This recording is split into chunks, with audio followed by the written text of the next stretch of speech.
महर्षि, आपका स्वागत है। प्रणाम ऋषिगण। ऋषिगण अपना अपना स्थान ग्रहण करें।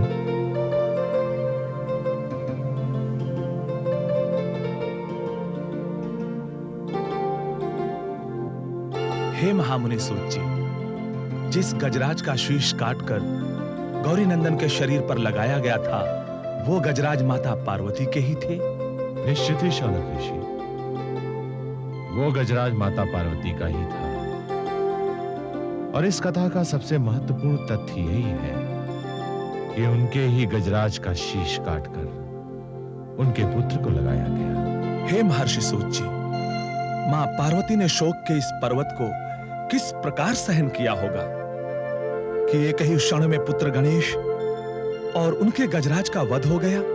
निश्चित ही शौनक ऋषि, माता पार्वती बहुत क्रोधित थी और क्रोध में आकर उन्होंने सारी सृष्टि में प्रलय उत्पन्न कर दी। हे महर्षि सूत जी, तत्पश्चात माता पार्वती का क्रोध किस प्रकार शांत हुआ? समस्त देवताओं के समक्ष उन्होंने यह प्रस्ताव रखा कि उनके पुत्र को पुनः जीवित कर दिया जाए। किंतु हे श्री सूत जी, शीश विलुप्त हो जाने के पश्चात स्वयं महादेव जी भी चिंतित हैं कि गौरी नंदन को पुनः किस प्रकार जीवित किया जाए। समस्त देवता चिंता में हैं। गणेश को हर प्रकार से जीवित करने की चेष्टा की जा रही है। जब सभी देवता अपनी चेष्टा में विफल हो गए और शिवगण भी जीवधारी का शीश लाने में असफल हो गए, तो ब्रह्मदेव ने आदेश दिया कि यदि पुत्र गणेश के प्राण बचाने हो तो जो भी प्राणी सबसे पहले दिखाई दे उसका शीश काट कर ले आओ। क्या इसी कारण शिवगणों ने गजराज का शीश काटा महर्षि? शिवगण तो शिवगण थे शौनक ऋषि, उनसे ये मूर्खता हुई। किसी प्राणी का शीश लाने के अतिरिक्त गजराज का शीश काट लाए। ये देखकर माता पार्वती क्रोधित हो गई। उनके दोनों पुत्रों का वध हो गया, क्योंकि गजराज को भी वो पुत्र समान ही समझती थी। किंतु हे श्री सूत जी, गजराज का शीश अलग होने के पश्चात माता पार्वती के क्रोध को शांत करना अत्यंत असंभव था। वे किस प्रकार शांत हुई? शौनक ऋषि, ब्रह्मदेव ने कहा, हे माता पार्वती, आप अपने दोनों पुत्रों के वध पर इस प्रकार क्रोधित ना हो। आपके दोनों पुत्र एक ही शरीर में पुनः जीवित हो जाएंगे। आप सदैव एक ही शरीर में अपने गजराज को भी देखेंगे और गणेश को भी। क्या माता पार्वती ने इस बात को स्वीकार किया? इस प्रश्न का उत्तर आगे की कथा में मिलेगा। श्रवण करें।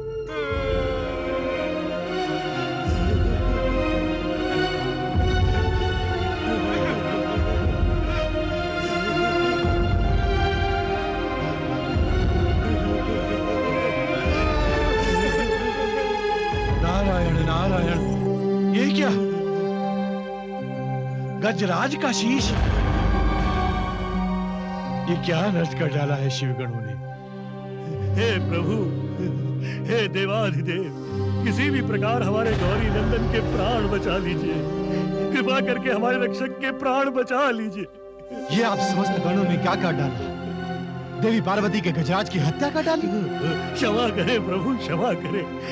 हमने तो केवल वही किया जिसका हमें आदेश दिया गया था। आदेश ये नहीं दिया गया था आप समस्त गणों को कि एक शिशु का शीश काट लाए, वो भी माता पार्वती के गजराज का, जिसका पालन पोषण स्वयं माता पार्वती ने एक पुत्र के भांति किया है। आप लोगों से बहुत बड़ी मूर्खता हुई है, मूर्खता। हमें क्षमा करें प्रभु, हम शिवगणों को तो यही आदेश दिया गया था कि जो भी पहला प्राणी मिले उसका शीश ले आए।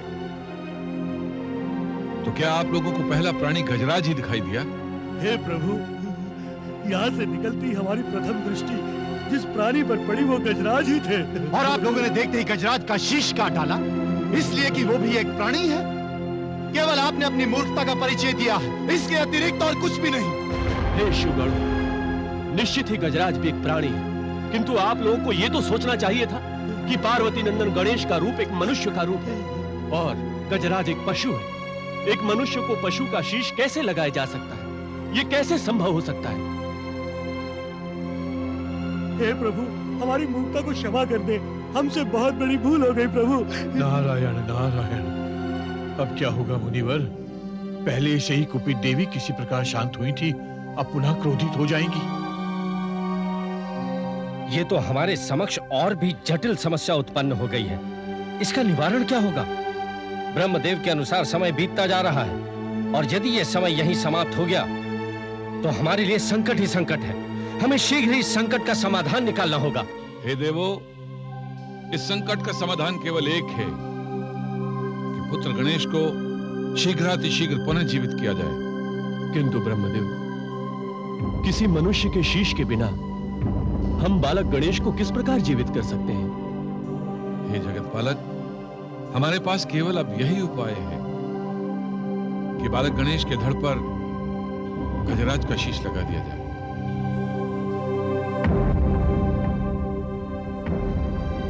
गजराज का शीश?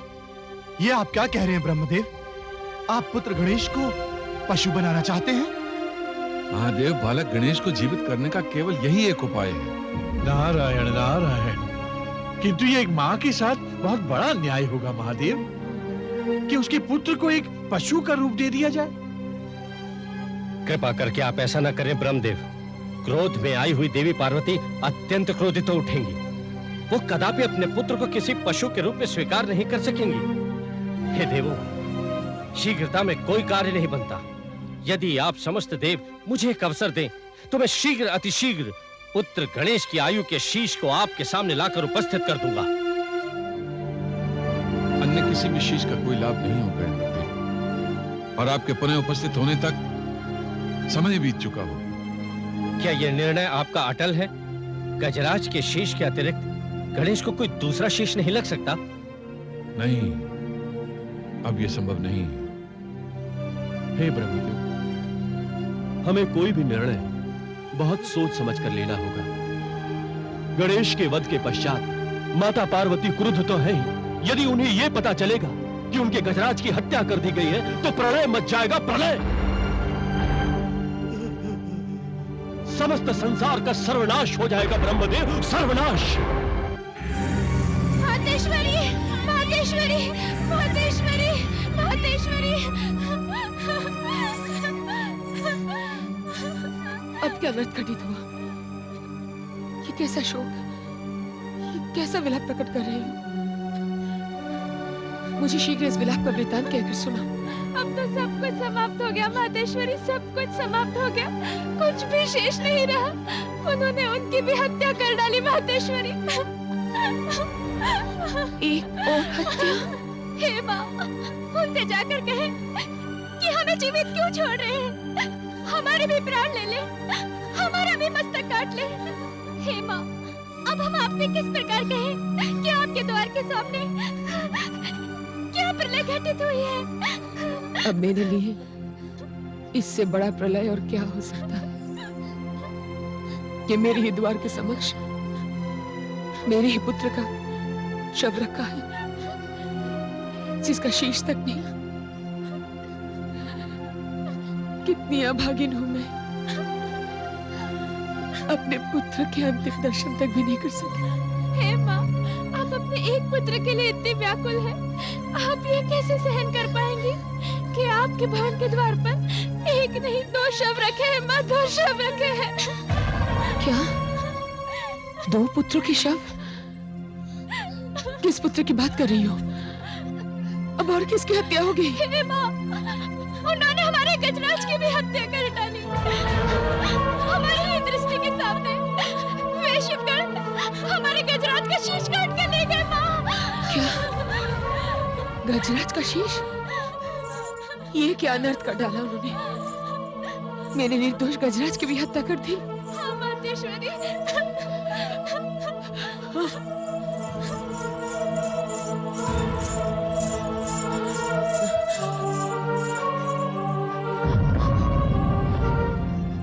मेरे प्राण प्रिय गजराज का वध करके इन्होंने अपनी क्रूरता का प्रमाण दिया है। अपनी निर्दयता का परिचय दिया है। किस तरह इन हत्यारों ने एक निर्दोष प्राणी की हत्या कर दी, जो अभी तक ठीक से बोलना भी नहीं जानता था। हे माते, शिवगण ही अपराधी है। उन्होंने ही हमारे गजराज के अकारण प्राण लिए हैं। उनका ये अपराध क्षमा योग्य नहीं है माते, नहीं है। पिता के हाथों पुत्र की हत्या का घाव अभी भरा नहीं था कि उन्होंने मेरे दूसरे पुत्र की भी हत्या कर डाली। ये माँ अपने एक पुत्र की मृत्यु का पत्थर तो अपने सीने में रख चुकी है, दूसरा स्वीकार नहीं। शिवगणों का ये तो साहस कि वो मेरे गजराज का वध कर दे। हे माता, हमने उन्हें रोकने की बहुत चेष्टा की, किंतु वे नहीं माने। फिर भी हम उन्हें रोक सकते थे, किंतु महादेव के आदेश के सामने हमें विवश हो जाना पड़ा माता। महादेव का आदेश? उन्होंने क्या आदेश दिया?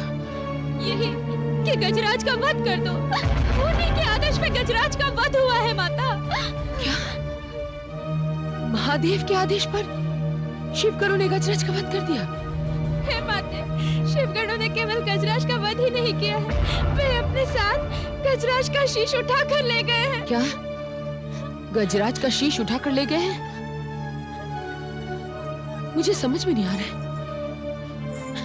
कि महादेव समस्त देवताओं से मिलकर शीश की ये क्या लीला रच रहे हैं। अंततः वे चाहते क्या है? पहले मेरे गणेश का शीश अलग किया, अब गजराज का शीश काटकर उसे ले गए। ये समस्त देवता इतनी हत्याएं करके सिद्ध क्या करना चाहते हैं?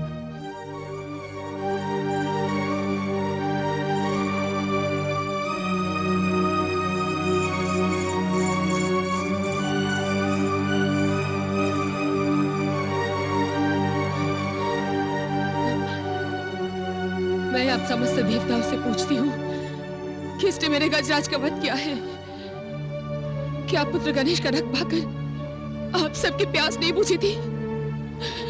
क्या पुत्र गणेश का मस्तक काटकर आप सबको शांति प्राप्त नहीं हुई थी? उत्तर दीजिए, क्यों मेरे एक और पुत्र का वध किया गया? इस तरह मौन खड़े रहने से मुझे तृप्ति प्राप्त नहीं होगी। बताइए, बताइए मेरे गजराज का दोष क्या था? हे जगत जननी, हे गिरिजा नंदनी, दोष तो समस्त देवताओं का भी नहीं था। स्वयं देवता भी इस बात से दुखी है कि अकारण ही गजराज का वध हो गया। अकारण? इस वध के उत्तरदायी है महादेव।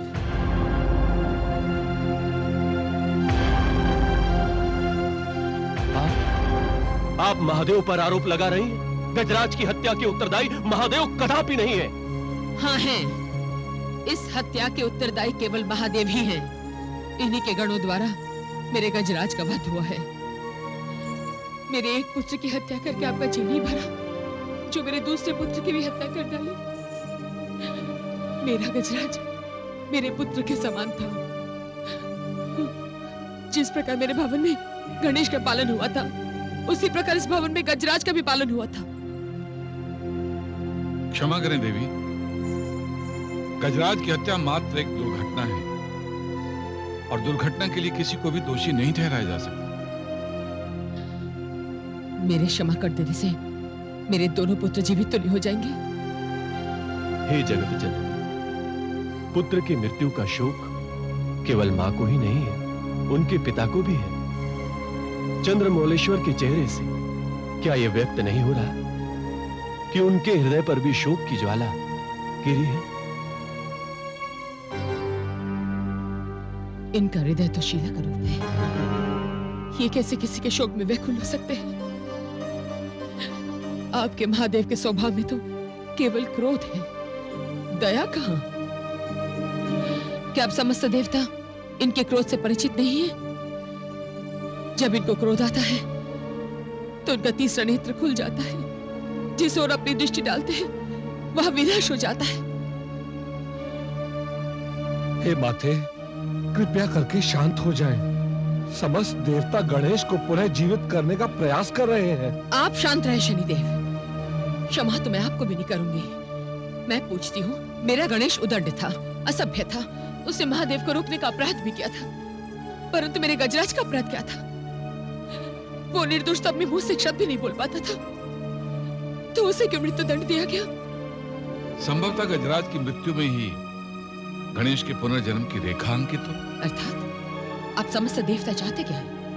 गणेश को पुनः जीवित करना चाहते हैं माँ, और उसके लिए गजराज का शीश बहुत बड़ा कारक सिद्ध हो सकता है। शनिदेव, मेरे पुत्र की हत्या करने के पश्चात अब उसे पशु बनाना चाहते हैं? मैं कदापि ये नहीं भूल सकती कि मेरे पुत्र की हत्या के षड्यंत्र में आप भी समस्त देवताओं के साथ सम्मिलित थे। आप मुझ पर व्यर्थ आरोप लगा रही हैं माँ। गणेश की हत्या में मैंने कोई षड्यंत्र नहीं रचा। शनिदेव, मुझे सब कुछ ज्ञात हो चुका है। मेरे पुत्र का वध करने के लिए आपने ही महादेव के शस्त्र पर अपनी दृष्टि डाली थी। महादेव के शस्त्र पर दृष्टि डालने का अपराधी मैं नहीं हूँ माता, इसके उत्तरदायी तो समस्त देवता हैं। नारायण नारायण। शनिदेव, बालक गणेश की मृत्यु में आपकी दृष्टि भी कम विनाशकारी सिद्ध नहीं हुई है। यदि आप महादेव के शस्त्र पर अपनी दृष्टि नहीं डालते तो संभवतः बालक गणेश का वध नहीं होता। तो क्या आप ये कहना चाहते हैं देवर्षि कि गणेश का मस्तक मेरी दृष्टि के कारण अलग हुआ है? नारायण नारायण। शनिदेव, सब जानते हैं कि आप लोहे में व्याप्त रहते हैं। लोहे की जिस वस्तु पर भी आपकी दृष्टि पड़ जाए, वो वस्तु किसी भी दूसरी वस्तु को नष्ट कर सकती है। महादेव के जिस शस्त्र से बालक गणेश का वध हुआ, उस पर भी आप ही की दृष्टि थी। लोहे के किसी शस्त्र पर शनि की दृष्टि हो और उस शस्त्र का प्रहार व्यर्थ जाए, नारायण नारायण, ये नहीं हो सकता। महादेव के जिस शस्त्र से बालक गणेश का वध हुआ, उस पर आप ही की दृष्टि थी शनिदेव। शनिदेव, जिस प्रकार से आप मेरे पुत्र की मृत्यु का कारण बने हैं, मैं इस भरी सभा में समस्त देवी देवताओं के सामने आपको श्राप देती हूँ कि ये आप क्या कह रही है माते? कृपया करके मुझे श्राप न दे, मुझे क्षमा कर दे, मुझ पर दया करे माते, मुझ पर दया करे। शनिदेव, मैं आपको श्राप देती हूँ कि आप इसी समय समस्त देवताओं के मध्य अंगहीन हो जाए। हे माता पार्वती, ये आपने क्या किया? ये आपने शनिदेव को कैसा शाप दे दिया? यहाँ उपस्थित समस्त देवता देख लें, माता महेश्वरी मेरे पुत्र को व्यर्थ ही श्राप दे रही हैं। सभी देवता मौन क्यों हैं? कहते क्यों नहीं कि माँ जननी मेरे पुत्र के साथ अन्याय कर रही है? मैं किसी के साथ कोई अन्याय नहीं कर रही हूँ। मेरे पुत्र के साथ जो अन्याय हुआ है, मैं शनिदेव को उसका उचित दंड दे रही हूँ। देख लिया पुत्र, देवताओं का युद्ध में साथ देने का परिणाम तुम्हें अंगहीन होने का श्राप मिला है। दोष समस्त देवताओं का था, लेकिन दंड के भागी तुम अकेले बने हो। इसलिए कि ये दंड के अधिकारी हैं। न्याय की दृष्टि से देखिए माते, पुत्र शनि का किंचित मात्र भी दोष नहीं है। युद्ध के उपरांत समस्त देवता मेरे पुत्र शनि के पास सहायता मांगने गए थे। मेरा पुत्र नहीं गया था। और रहा प्रश्न दृष्टि डालने का, तो समस्त देवताओं की अनुमति के पश्चात ही पुत्र शनि ने महादेव के शस्त्र पर अपनी दृष्टि डाली है। तो ये श्राप पुत्र शनि को ही क्यों? ये तो अन्याय है माते, घोर अन्याय है पुत्र शनि के साथ। हे सूर्यदेव, माता की ओर से दिए गए शाप के लिए हम समस्त देवता आपसे क्षमा प्रार्थी हैं, किंतु इस शाप का कोई निवारण नहीं, क्योंकि देवी देवताओं की ओर से दिए गए शाप और वरदान किसी भी प्रकार बदला नहीं जा सकता। तो फिर मैं सूर्यदेव भी गिरजा नंदनी महेश्वरी को अपना श्राप अवश्य दूंगा। नहीं सूर्यदेव नहीं, ये क्या अनर्थ कर रहे हैं आप माता पार्वती को कदापि शाप नहीं देंगे। इस अवसर पर मातेश्वरी की दशा को समझने का प्रयास करें। यह अवसर शाप के आदान प्रदान का नहीं है, बल्कि बालक गणेश को पुनर्जीवित करने का है। हे देवो, हमारे लिए यही उचित होगा कि हम इस विवाद को यहीं समाप्त कर दें। इस विवाद को और अधिक बढ़ाना हमारे लिए हानिकारक ही सिद्ध होगा। दुष्कर्मी असुर शक्तियां और प्रबल हो जाएंगी, इसके फलस्वरूप हमें भयभीत होकर रहना पड़ेगा। मेरा सभी से अनुरोध है कि आप इस समय अपने विवेक से काम लें और अपने क्रोध पर नियंत्रण रखें। हे माता पार्वती, इस समय बालक गणेश का जीवन बचाना अति आवश्यक है और हमारे पास समय बहुत कम है। समस्त देवताओं ने जो अपराध किया है उससे मुक्ति तभी मिल सकती है जब बालक गणेश को पुनः जीवित किया जाए। इस सभा में विद्यमान सभी देवगण मेरे पुत्र के साथ जो हुआ है उसे मैं क्या समझूं?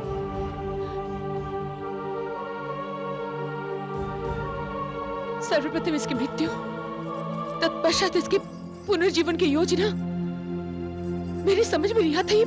ये क्या है? एक दुर्घटना, एक षड्यंत्र, मुझे हानि पहुंचाने की चेष्टा, या फिर मुझ पर किया जाने वाला कोई उपकार है? हे जगत जननी, आपके मन में जो शंका उत्पन्न हो रही है उसे अपने मन से निकाल दें। हम समस्त देवता आपके साथ हैं माता। किस तरह मैं अपने मन से ये शंकित विचारधाराएं निकाल दूं? किस तरह मैं ये मान लूं कि समस्त देवता मेरे साथ हैं? इस समय स्वयं महादेव मेरे सामने मौन खड़े हैं। मैं ये भी अच्छी तरह जान चुकी हूं कि मेरे पुत्र के वध में सर्वप्रथम आपका ही हाथ था।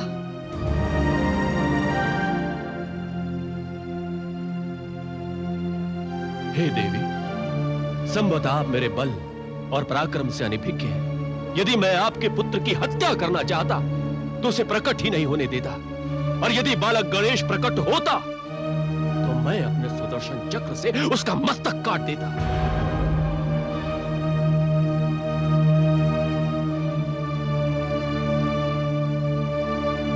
किंतु देवी, ऐसा घृणित कार्य मैं अपने हाथों से कभी नहीं कर सकता। तो फिर ये क्या है विष्णुदेव? मेरे ही दृष्टि के सामने मेरे दोनों पुत्रों के शव रखे हैं। एक और पुत्र गणेश का शव पड़ा है, तो दूसरी ओर पुत्र गजराज का।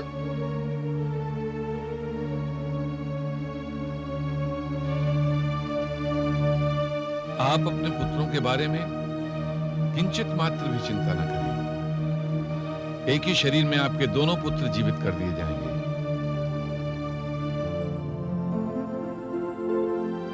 अब ये कैसे संभव हो सकता है पितामह? हे गिरजानंदिनी, देवाधिदेव महादेव और श्री हरि विष्णु देव के रहते क्या संभव नहीं हो सकता है? आप अपने पुत्रों के लिए तनिक भी चिंता न करें। आपके पुत्र नष्ट नहीं हुए हैं। गणेश भी जीवित हो जाएंगे और गजराज भी। आप जब भी अपने पुत्र की ओर निहारेंगी, आपको एक ही शरीर में अपने दोनों पुत्र दिखाई देंगे, गणेश भी और गजराज भी। आपके कहने का तात्पर्य यह है कि मेरे पुत्र गणेश के शरीर पर अब गजराज का शीश लगाएंगे? भला एक मनुष्य को पशु का रूप दिया जाएगा तो वो कितना विचित्र दिखाई देगा। उसके तो सारी सुंदरता ही चली जाएगी। मेरे पुत्र को ऐसा जीवन मिले, ये मैं कदापि स्वीकार नहीं करूंगी, कदापि स्वीकार नहीं करूंगी। no, no।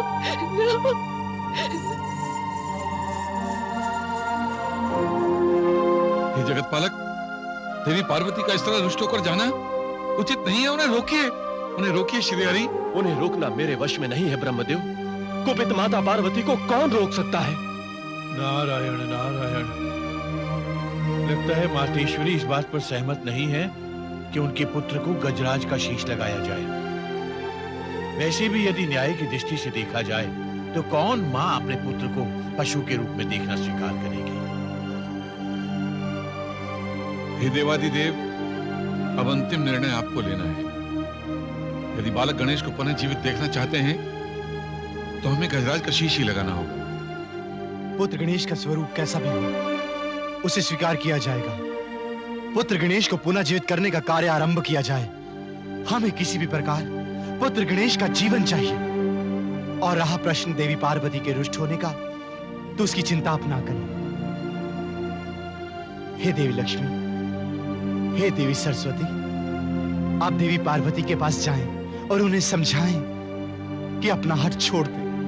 हमें पुत्र गणेश का जीवन आवश्यक है, उनका स्वरूप नहीं। यदि देवियां माता पार्वती के समक्ष जाकर उन्हें समझाने की चेष्टा करें तो संभवतः माता पार्वती गजानन को उनके पुत्र के रूप में स्वीकार कर लेंगे। निश्चित ही हम देवी पार्वती के पास जाकर उन्हें शांत करने का प्रयास करेंगे और उनके समक्ष ये प्रस्ताव भी रखूंगी कि वो अपने कुपित रूप को त्याग कर अपने पुत्र की स्वीकृति के लिए तत्पर हो जाएं। यदि आप देवी हम पर इतना उपकार कर दें तो हम समस्त देवता आपके ऋणी हो जाएंगे। इसके अतिरिक्त हमें और क्या चाहिए कि एक माँ अपने पुत्र को गजराज के रूप में स्वीकार कर ले। पार्वती से जाकर कहिए कि हम पुत्र गणेश को ऐसा सुंदर स्वरूप प्रदान करेंगे जिसकी वो कल्पना भी नहीं कर सकती। यदि सूर्य और चंद्रमा अपनी दृष्टि डालकर देखेंगे तो लज्जा से उन्हें भी काले बादलों के आवरण में छिपना पड़ेगा। हे देवियों, शीघ्र जाएं और शुभ समाचार लेकर आएं। जो आज्ञा चंद्रमौलेश्वर। हे चंद्रमौलेश्वर, प्रथम प्राणी का शीश तो हमें प्राप्त हो ही चुका है। अब बालक गणेश के शरीर को गंगा जल से शुद्ध करने की कृपा करें ताकि बालक गणेश के शरीर की पूजा आरंभ की जा सके। हे देवादिदेव, समस्त देवताओं को सुपुत्र गणेश की पूजा का आदेश दें।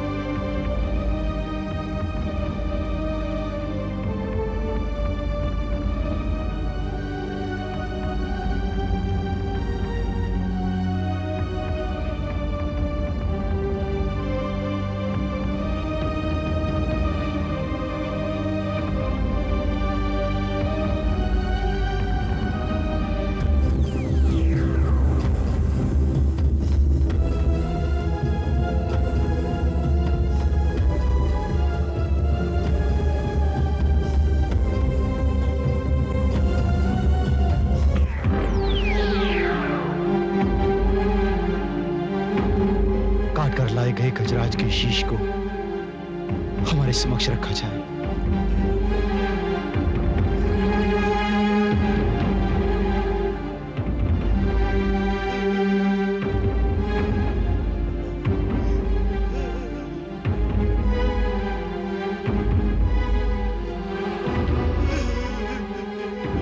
ब्रह्मदेव, विष्णुदेव, अपने पवित्र हाथों से गजराज के शीश को पुत्र गणेश के शरीर पर रख दीजिए। इस कार्य में और विलंब नहीं होना चाहिए।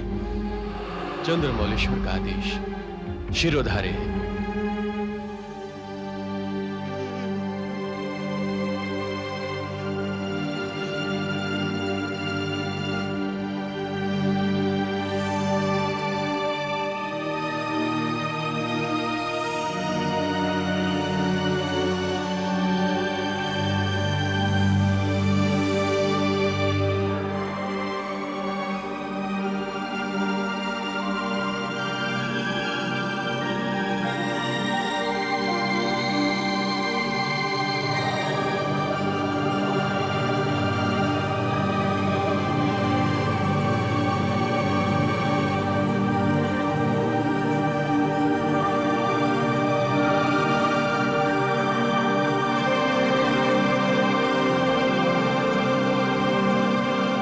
देवादिदेव महादेव, गजराज के शीश को बालक गणेश के धड़ पर स्थापित करें।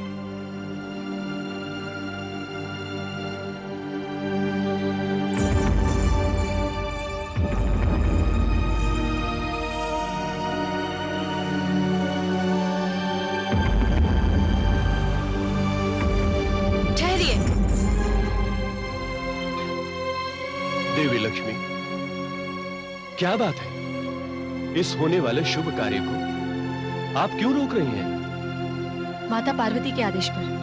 माता पार्वती के आदेश पर? यह आप क्या कह रही हैं देवी लक्ष्मी? जगत जननी पार्वती को अपने सुपुत्र का जीवन नहीं चाहिए। क्या? उन्हें अपने पुत्र का जीवन नहीं चाहिए? ये कैसी वार्ता कर रही हैं आप?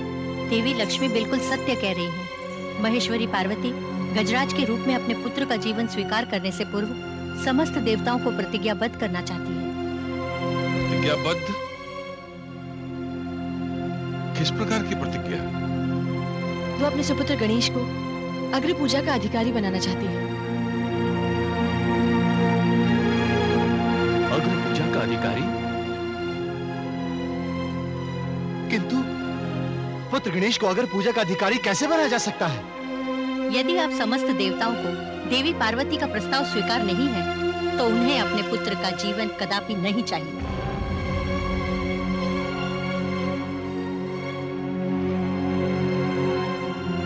किंतु हे देवी सरस्वती, ये कैसे संभव हो सकता है कि एक अबोध बालक को अग्र पूजा का अधिकारी बना दिया जाए? हे देवी, अग्र पूजा का अर्थ है ब्रह्मदेव, श्री हरि विष्णुदेव और स्वयं महादेव से पहले पूजा। तो बालक गणेश को अग्र पूजा का अधिकारी कैसे बनाया जा सकता है? ये कदापि संभव नहीं है। यदि ये संभव नहीं है, तो गणेश को पुनः जीवित करने का कष्ट ही न करें। ये आप क्या कह रही हैं देवी लक्ष्मी? नहीं, ये देवी पार्वती का कहना है। हमने उन्हें समझाने की बहुत चेष्टा की, किंतु वो हमारी बात समझने को तैयार ही नहीं है। अब निर्णय आप समस्त देवताओं को करना है कि पार्वती नंदन गणेश की अग्र पूजा को स्वीकार करना है या नहीं।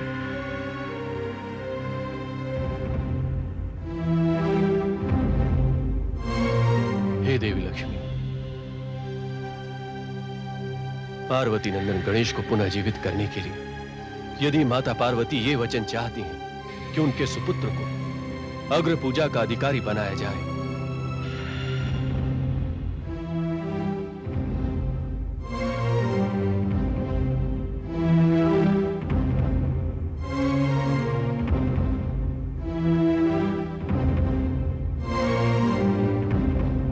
तो हमें स्वीकार है।